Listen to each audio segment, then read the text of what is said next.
எல்லோருக்கும் வணக்கம். Praise the Lord. Bonjour à tous. நம் மீட்பெரும் இரட்சகருமாகிய இயேசுவின் நாமத்தில் உங்கள் ஒவ்வொருவரையும் வாழ்த்துகிறோம். Je suis le Sauveur et puis aujourd'hui je veux parler avec vous. Je vous souhaite de bonnes grâces. இந்த நாளிலும் சுவிஸில் இருந்து மிஸ்டர் டேவிட் வந்திருக்கிறாரு. அவர் இந்த லாங்குவேஜை தமிழில் தெரிகிறபடியால் அவர் டிரான்ஸ்லேட் பண்ணுவார். இதை நீங்களும் கேட்டு சத்தியத்தை அறிந்து கொள்ளுங்கள். Je viens de Suisse et puis je parle français et puis je parle bien le tamoul, je comprends. Et puis je viens aujourd'hui traduire en français. இந்த நாளில் கலாத்தியர் 3:13 வசனம் இவ்வண்ணமாக சொல்கிறது. Aujourd'hui on va lire Galates 3 chapitre verset 13. மரத்திலே தூக்கப்பட்டவன் எவனும் சபிக்கப்பட்டவன் என்று எழுதியிருக்கிறபடி இயேசு கிறிஸ்து நமக்காக சாபமாகி சாபத்தின் வல்லமையிலிருந்து எங்களை மீட்டுக் கொண்டார். Mais le Christ nous a libérés à grand prix de la malédiction de la loi. C'est lui qui a été frappé de la malédiction pour nous. En effet, les livres saints disent, la malédiction frappe celui qui est pendu à un arbre. இங்கு பாருங்கள், மரத்திலே தூக்கப்பட்டவன் எவனும் சபிக்கப்பட்டவன். Celui qui est pendu à un arbre, la malédiction est en lui. எத்தனையோ பேரை மரத்திலே தூக்கி கொலை செய்தார்கள். ஆனால் இயேசுதான் எங்கள் மீறுதல் அக்கிரமம் பாவங்களின் நிமித்தம் கொல்லப்பட்டவர். Mais il y a plein de gens qui est pendu à un arbre qui sont pendus, mais Dieu nous a libérés de la malédiction. இயேசு ஒரு பாவமும் செய்யவில்லை. Dieu n'a fait aucun péché. பாவம் செய்யாத பரிசுத்தர் எங்களுக்காக உங்களுக்காக சிலுவையிலே பலியானார். Dieu n'a fait aucun péché, il est mort pour vous et pour nous sur la croix. ஏன்? நியாயப்பிரமாணத்தினால் உண்டான சாபத்திலிருந்து எல்லா மக்களையும் விடுதலை செய்யும்படிக்குத்தான். Pourquoi? Parce qu'il est mort sur la croix pour nous libérer de la malédiction. பழைய ஏற்பாட்டில் நியாயப்பிரமாணம் மோசேயின் ஊடாக யூத மக்களுக்குத்தான் கொடுக்கப்பட்டது. Avant, il a donné à Moïse pour les Juifs. ஆனால் இப்பொழுது இந்த கிருபையின் காலத்தில் உலக மக்கள் எல்லாரையும் மீட்டு ரட்சிக்கும்படி இயேசு சாபங்களை சுமந்து தீர்த்தார். Mais maintenant, sur le monde, la malédiction est partie parce qu'il est mort sur la croix. இதை நாங்கள் பெற்று அனுபவிப்பதற்கு இயேசு சொன்னதின்படி மனம் திரும்பி இயேசுவை சொந்த இரட்சகராக ஏற்றுக்கொள்ள வேண்டும். Pour que nous on laisse ce péché, nous on d'accord en lui 100% pour qu'on soit bien pour lui. மனம் திரும்புதல் என்றால் என்ன? Libérer du péché, c'est quoi? தேவனுடைய வார்த்தையை ஆராய்ந்து படித்து பார்த்தால் விளங்கிக் கொள்ள முடியும். Si on lit attentivement la Bible de Dieu, on peut comprendre. எல்லோரும் மீறுதல் அக்கிரமம் பாவங்கள் செய்தார்கள். Tout le monde a fait du péché. இந்த உலகத்திலே ஒருத்தனும் நீதிமான் அல்ல. Dans ce monde, personne est juste. இரட்சகர் இயேசுவை தவிர. À part le Seigneur Jésus-Christ. ஸ்திரீயின் வயிற்றில் பிறந்த எல்லோருமே பாவம் செய்தார்கள். Celui qui est né de la mère, tout le monde fait du péché. ஆதலால் தான் இந்த கடைசி காலத்தில் சத்தியத்தை அறிந்து அதன் மூலம் விடுதலை பெறும்படி இயேசுவே சொல்லி இருக்கிறார். C'est pour ça dans la Bible c'est écrit à la fin du monde, tout le monde, lui il veut que tout le monde le croit. தேவனுடைய வார்த்தையாகிய இயேசுதான் சத்தியம். La Bible de Dieu est la vérité. இயேசுவை நீங்கள் அறிந்து கொண்டால் நிச்சயமாக விடுதலை பெற முடியும். Si on croit à sa Bible, tout le monde est libéré du péché.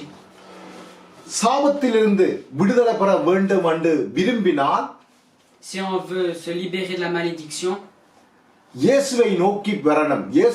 இயேசுவிடம் தான் வரணும். Il faut aller vers Dieu. ஏனென்றால் ஒரு மதமும் மார்க்கங்களும் சாபத்திலிருந்து விடுதலையை தர முடியாது. Parce que les religions non croyantes ils nous donnent pas la liberté. ரத்தம் சிந்துதல் இல்லாமல் பாவ மன்னிப்பு இல்லை. Si on n'a pas le sang de Dieu, on n'est pas libéré. உலக மக்களின் பாவத்தை சுமந்து தீர்க்க வந்தவர் இயேசு ஒருவர்தான். Celui qui est venu pour nos péchés, pour nous libérer, c'est seulement Dieu. ஆதலால் தான் தேவனுடைய வார்த்தை தெளிவாக சொல்கிறது. C'est pour ça la Bible de Dieu dit précisément. பாவிகளை மீட்டு ரட்சிக்க இயேசு இந்த உலகத்தில் வந்தார் என்று. Dieu est venu libérer les pécheurs qui font du mal. பாவிகள் என்றால் தேவனுடைய வார்த்தையை மீறி பாவம் செய்தவர்கள். Ceux qui font les péchés, ça veut dire ceux qui n'obéissent pas à la Bible de Dieu. முதலாவது ஆதாம் பாவம் செய்தான். En premier, Adam a péché. இப்பொழுது ஆதாமிடத்திலிருந்து உலக மக்கள் எல்லோரையும் இந்த பாவம் ஆட்கொண்டுள்ளது. Mais maintenant, depuis Adam, tout le monde fait du péché dans le monde.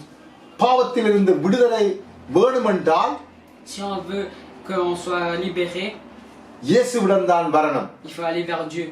ஆதலால் உங்கள் இருதயத்தை, உங்கள் கழுத்தை கடினப்படுத்தாமல் N'écrasez pas votre cou et soyez dur dans votre cœur. இயேசுவிடம் மனம் திரும்பி வாருங்கள். Venez vers Dieu. நீங்கள் சரியான பாதையில் வாழ்கிறீர்களா இல்லையா என்பதை தேவனுடைய வார்த்தையை வைத்து அறிந்து கொள்ள வேண்டும். Si vous voulez savoir si vous marchez bien ou pas, lisez la Bible de Dieu. பாலும் தேனும் ஓடும் தேசத்தை தருவேன் என்று இஸ்ரவேல் ஜனங்களுக்கு கர்த்தராகிய ஆண்டவர் ப்ராமிஸ் கொடுத்தார். Dieu a dit qu'il allait vous donner le lait et le miel dans ce pays.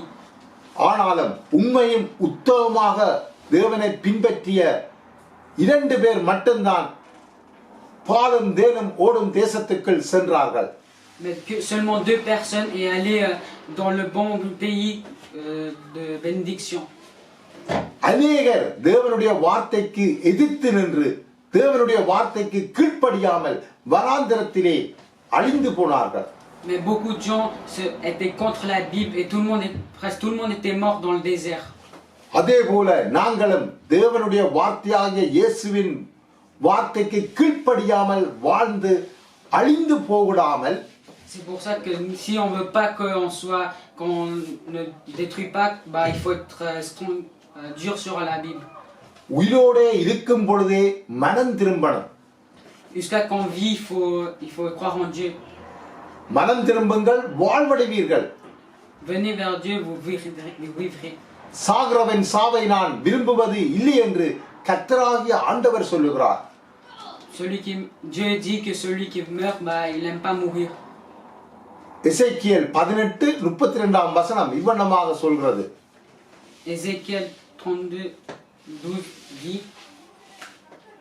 ஆதலால் தான் என் சகோதர சகோதரிகளே, C'est pour ça, frères et sœurs, இந்த சத்திய வசனத்தை நீங்கள் கேட்டு écoutez la Bible de Dieu. மனம் திரும்பி இயேசுவிடம் வாருங்கள். Venez vers Dieu. சாபத்திலிருந்து விடுதலை பெற்று Libérez de la malédiction. ஆசீர்வாதத்தோடு வாழுங்கள். Vivez avec la bénédiction. கர்த்தருடைய ஆசீர்வாதமே ஐஸ்வரியத்தை தரும். La bénédiction de Dieu est de la richesse. அதனோடு அவர் வேதனையை கூட்ட மாட்டார். Et il ne donnera pas de la douleur. வேதனை இல்லாத வாழ்வு வேண்டுமென்றால் Si vous ne voulez pas avoir la douleur, இயேசுவிடம் வாருங்கள். venez vers Dieu. என்னிடத்தில் வருகிறவனை நான் புறம்பே தள்ளுவது இல்லை என்று கர்த்தராகிய ஆண்டவர் வாக்கு கொடுத்திருக்கிறார். Celui qui veut venir vers moi, Dieu ne le poussera jamais, dit la Bible. வாக்குரைத்தவர் வாக்கு மாறாதவர். Celui qui a dit ne ment jamais. ஆதலால் இயேசுவிடம் வாருங்கள். Alors venez vers Dieu. சீர்திருந்தி வாழுங்கள். Venez vers Dieu. நிச்சயமாகவே சாபத்திலிருந்து விடுதலை பெற முடியும். Et vous serez libérés de la malédiction. பிதாவாகிய தேவனே, இந்த வார்த்தையை கேட்கிற ஜனங்கள் மனம் திரும்பி Ceux qui écoutent ce truc, venez vers Dieu. இயேசுவை சொந்த இரட்சகராக ஏற்றுக்கொண்டு வாழ Venez vers Dieu. கிருபைகள் தந்து வழி நடத்தும். Et puis il vous mènera dans la bonne direction. இயேசுவின் இனிய நாமத்தில் ஜெபம் கேட்டு நிற்கிறேன் நல்ல பிதாவே. Je vous donne grâce au nom du Dieu et du Saint-Esprit. Amen. Amen. May God bless you. மேலும் பல நற்செய்திகள் GNA மியூசிக் யூடியூப் சேனலில் போடப்பட்டுள்ளது. பாருங்கள், பகிருங்கள். La vidéo est mise sur YouTube GNG Music. Regardez s'il vous plaît, regardez cette vidéo. ஃபேஸ்புக்கில் Jesus news TV என்ற பெயரில் Sur Facebook Jesus News TV. ஆவிக்குரிய சத்தியங்கள் அனுதினமும் ஒளிபரப்பப்படுகின்றன. நீங்களும் பாருங்கள், மற்றவர்களுக்கும் பகிருங்கள். Regardez les versets qu'on dit sur Facebook et partagez aux autres. May God be with you. Toute grâce.